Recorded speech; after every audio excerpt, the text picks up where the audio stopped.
A press conference was held at Arifes Media Center in support of Aras Guliev, the chief editor of the Haber.com news website, who was arrested in September. The investigation into Guliev's case is deliberately delayed, was noted at the event. Azar Guliev, the brother of the arrested journalist, said that in accordance with the September 10th decision of the Masala District Court, Guliev was arrested for 2 months for hooliganism and resistance to representatives of authorities. After 2 months, the term of investigation expired. However, the Grave Crimes Court decided to extend the pre-trial detention of the journalist and his other 3 comrades from the Kırdakhane investigative prison.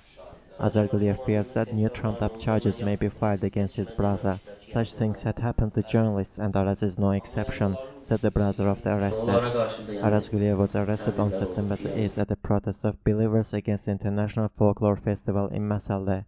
According to speakers at the press conference, a group of religious followers protested against the performance of half-naked dancers on the stage. Arifes director Mensenov noted that the procrastination of the investigation into journalist cases is common in Azerbaijan.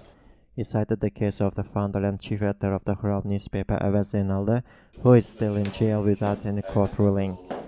According to Huseynov, there are many cases of violation of freedom of expression and opinion in the country, but not all of the potential prisoners of conscience and political prisoners or their families turn to human rights defenders vainly hoping for leniency of the authorities.